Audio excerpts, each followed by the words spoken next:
नमस्ते दोस्तों, आज हम एक महत्वपूर्ण विषय पर चर्चा करेंगे। आज हम बात करेंगे employees provident fund organisation EPFO के बारे में, जो भारत में लाखों कर्मचारियों के भविष्य को सुरक्षित बनाने में महत्वपूर्ण भूमिका निभा रहा है। यह एक गवर्नमेंट ऑर्गेनाइजेशन है जो एम्प्लॉइज के फ्यूचर को सिक्योर बनाने का काम करती है। ईपीएफओ का मुख्य उद्देश्य कर्मचारियों को वित्तीय सुरक्षा प्रदान करना है। EPFO employees provident fund EPF योजना को चलाता है। यह योजना कर्मचारियों को उनके कार्यकाल के बाद वित्तीय स्थिरता प्रदान करती है। यह योजना एम्प्लॉइज को रिटायरमेंट के बाद फाइनेंशियल सिक्योरिटी देती है। इसके तहत कर्मचारी अपने रिटायरमेंट के बाद एक सुरक्षित और सम्मानजनक जीवन जी सकते हैं। ईपीएफओ बना था 1952 में। तब से यह संगठन निरंतर कर्मचारियों के हित में काम कर रहा है। इसका पर्पस है ऑर्गेनाइज सेक्टर के एम्प्लॉइज को रिटायरमेंट, डेथ और जॉब जाने जैसी प्रॉब्लम्स से बचाना। यह संगठन कर्मचारियों के लिए एक सुरक्षा कवच की तरह काम करता है। ईपीएफओ एम्प्लॉइज और एम्प्लॉयर्स दोनों से कंट्रीब्यूशन लेता है। यह योगदान कर्मचारियों के भविष्य को सुरक्षित बनाने में सहायक होता है। यह कंट्रीब्यूशन एक प्रोविडेंट फंड अकाउंट में जमा होता है। यह खाता कर्मचारियों के नाम से खोला जाता है और इसमें जमा राशि पर ब्याज मिलता है। यह अकाउंट एम्प्लॉई के नाम से खुलता है। इस खाते में जमा राशि पर कर्मचारियों को ब्याज मिलता है। एम्प्लॉई को इस अकाउंट पर इंटरेस्ट मिलता है। यह ब्याज दर सरकार द्वारा समय समय पर निर्धारित की जाती है। यह इंटरेस्ट रेट गवर्नमेंट डिसाइड करती है टाइम टू टाइम। यह सुनिश्चित करता है कि कर्मचारियों को उनके निवेश पर उचित रिटर्न मिले। ईपीएफओ एक ट्रस्टेड ऑर्गेनाइजेशन है जो लेक्स ऑफ एम्प्लॉइज का फ्यूचर सिक्योर बना रही है। यह संगठन कर्मचारियों के लिए एक मजबूत वित्तीय आधार प्रदान करता है, जिससे वे अपने भविष्य को लेकर निश्चिंत रह सकते हैं।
ईपीएफ में कंट्रीब्यूट करने के कई बेनिफिट्स हैं।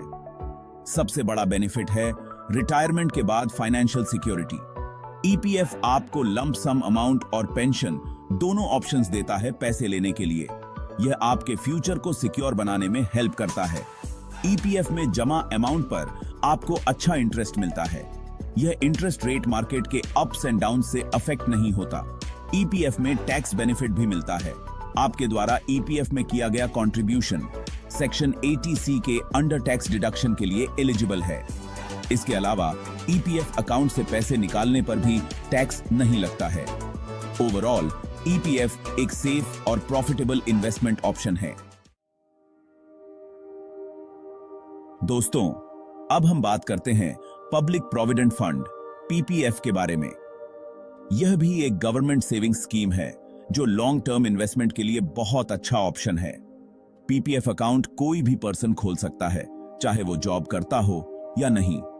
पीपीएफ में इन्वेस्ट करने का मेन पर्पस है वेल्थ बढ़ाना और टैक्स बचाना। पीपीएफ अकाउंट में जमा अमाउंट पर आपको गवर्नमेंट द्वारा डिसाइड किया गया इंटरेस्ट मिलता है। यह इंटरेस्ट रेट ईपीएफ के सेम ही होता है। पीपीएफ अकाउंट की टाइम पीरियड 15 साल होती है, जिसे आगे भी बढ़ाया जा सकता है। सेक्शन 5 की डिफरेंसेस ईपीएफ वर्सेस पीपीएफ। दोनों ही स्कीम्स ईपीएफ और पीपीएफ फ्यूचर की सिक्योरिटी के लिए बेस्ट हैं, लेकिन इनमें कुछ इंपॉर्टेंट डिफरेंसेस हैं। ईपीएफ में कंट्रीब्यूशन एम्प्लॉई और एम्प्लॉयर दोनों करते हैं, जबकि पीपीएफ में सिर्फ अकाउंट होल्डर ही कंट्रीब्यूशन करता है। ईपीएफ अकाउंट सिर्फ जॉब करने वालों के लिए होता है, जबकि पीपीएफ अकाउंट कोई भी ओपन कर सकता है। ईपीएफ में पार्शियल विड्रॉल अलाउड है, जबकि पीपीएफ में कुछ कंडीशंस के साथ ही विड्रॉल अलाउड है। ईपीएफ की टाइम पीरियड जॉब पर डिपेंड करती है, जबकि पीपीएफ की टाइम पीरियड 15 साल होती है। Section 6 choosing the right investment, EPF और पीपीएफ। दोस्तों, ईपीएफ और पीपीएफ में से कौन सा इन्वेस्टमेंट आपके लिए बेटर है, यह आपकी नीड्स और गोल्स पर डिपेंड करता है। अगर आप जॉब करते हैं तो ईपीएफ आपके लिए एक अच्छा ऑप्शन है, क्योंकि इसमें एम्प्लॉयर का कंट्रीब्यूशन भी जुड़ता है। अगर आप सेल्फ एम्प्लॉयड हैं या आप एक्स्ट्रा टैक्स बचाना चाहते हैं तो पीपीएफ आपके लिए बेटर ऑप्शन है। यह ध्यान रखना इंपॉर्टेंट है कि दोनों ही स्कीम्स आपके फाइनेंशियल फ्यूचर को सिक्योर बनाने में हेल्पफुल हैं। है। सेक्शन 7 ईपीएफ और पीपीएफ के टैक्स बेनिफिट्स। दोनों ही स्कीम्स ईपीएफ और पीपीएफ टैक्स बेनिफिट्स देती हैं। आपके द्वारा ईपीएफ में किया गया कंट्रीब्यूशन सेक्शन 80C के अंडर टैक्स डिडक्शन के लिए एलिजिबल है। पीपीएफ में इन्वेस्टमेंट पर भी आपको सेक्शन 80C के अंडर टैक्स बेनिफिट मिलता है। इसके अलावा दोनों ही स्कीम से मिलने वाला इंटरेस्ट और मैच्योरिटी अमाउंट भी टैक्स फ्री होता है। टैक्स बेनिफिट के मामले में ईपीएफ और पीपीएफ दोनों ही अट्रैक्टिव ऑप्शंस हैं। सेक्शन 8 प्रोविडेंट फंड्स का महत्व। दोस्तों, आज के टाइम में प्रोविडेंट फंड का होना बहुत इंपॉर्टेंट है। यह आपके फ्यूचर को फाइनेंशियल प्रॉब्लम्स से बचाता है। चाहे आप जॉब करते हो या सेल्फ एम्प्लॉयड, आपको अपने फ्यूचर की प्लानिंग शुरू कर देनी चाहिए। प्रोविडेंट फंड आपको एक स्ट्रॉन्ग फाइनेंशियल बेस देता है। यह आपको रिटायरमेंट के बाद इंडिपेंडेंट बनाता है और आपको अपने फैमिली की फाइनेंशियल रिस्पॉन्सिबिलिटीज निभाने में हेल्प करता है। Section 9 real life examples, EPF और पीपीएफ कैसे हेल्प करते हैं। दोस्तों, अब हम कुछ एग्जांपल से समझते हैं कि ईपीएफ और पीपीएफ किस तरह लोगों की हेल्प करते हैं। ये स्कीम्स न केवल सेविंग्स को बढ़ावा देती हैं, बल्कि फाइनेंशियल सिक्योरिटी भी प्रदान करती हैं। मान लीजिए एक पर्सन 25 साल की एज से हर महीने 5,000 रुपए ईपीएफ में जमा करता है। यह छोटी सी सेविंग धीरे धीरे एक बड़ी रकम में बदल जाती है।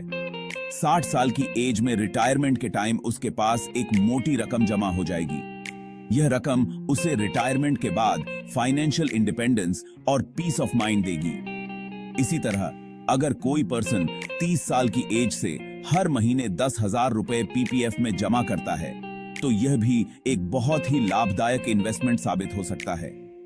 15 साल बाद उसके पास एक बड़ा फंड तैयार हो जाएगा। यह फंड न केवल उसकी फ्यूचर नीड्स को पूरा करेगा, बल्कि उसे अनएक्सपेक्टेड इमरजेंसीज से भी बचाएगा। यह फंड वह अपनी नीड्स पूरी करने के लिए यूज कर सकता है, चाहे वह घर खरीदना हो, बच्चों की एजुकेशन हो या कोई मेडिकल इमरजेंसी।